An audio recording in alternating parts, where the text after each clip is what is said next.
I've seen a lot of studies on trans suicidality. We do know that trans people have the highest suicide rates of any other known like subsection population. Like of if Well, we're but you talking, said you have studies that show that but you said you have studies that show that it increases. What studies do you have? Because this is the only one I'm aware of.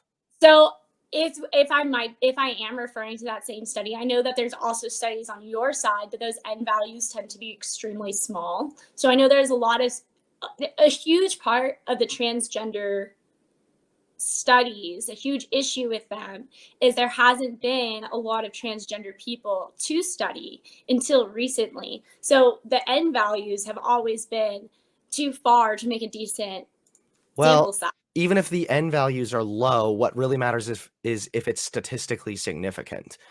And Right. to my It's not. knowledge, well, no, that's not true. If it's published, there has to be a level of statistical significance, or it will be clearly stated in the study.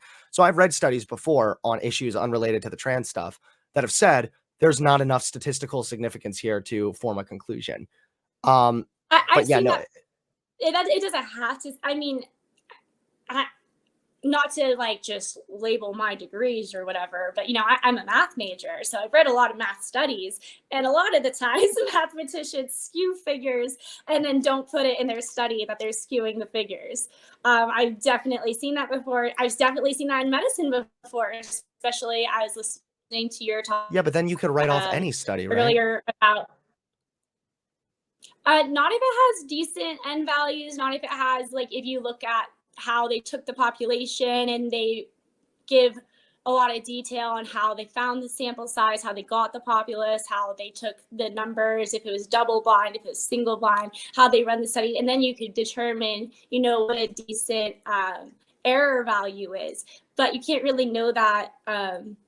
You can't really do all that with such a small N value. Like a lot of the studies I'm seeing, the N value of under 200. You're not going to do a proper study on that. If so, I I don't mean, know. that's not even true. You can have small sample sizes and still reach statistically significant conclusions. Of course, having a larger sample size is better. And of course, also having a double blind study is by far the best. I'm not disagreeing with you there, but I feel like this is more of a way to kind of dismiss any study, right? Like, You could what's put stopping you you? But what's stopping you from dismissing any study here? So With the you could same put in logic. Google, right? You could put to see like whether or not a sample size is too small.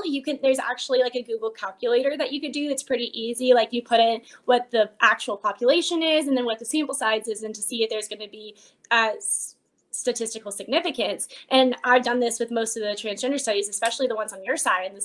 And there's no significance in these studies because of the sample sizes. But I understand what you're saying. You But how can't do you just know dismiss that? It because sounds you like can you're saying put in the because you population. disagree with no, it sounds like because you disagree with the sample size that means it can't be a good step in or a step in the right direction. I mean, you That's a yourself math. just said, well, That's wait, a but you math. just You said that take but hold on, population. because you just said that this is a newer thing, which you're right. Studies are newer that are coming out about this. So we can't necessarily expect double blind, massive sample size for every single study. What it matters is we look at individual studies and they're all suggesting one thing, which is that the suicidality goes down for people who undergo sex reassignment surgery if they're adults, or for children who undergo puberty blockers, so long as they are adequately and accurately diagnosed with gender dysphoria. Another huge problem with these studies is, like I said earlier, the suicidality increases 7 to 10 years after. A lot of these studies are only looking 1 to 2 years after, maybe max 5 years. But the increase, when you're looking at the long-term goal, when you back out, a lot of the people who are experiencing suicidality are 10 years after transition. And another huge problem with this is transitioning hasn't been popularized until recently. So we don't have that huge population who have reached 7 to 10 years into the future past transition so that we can actually study the suicide rates.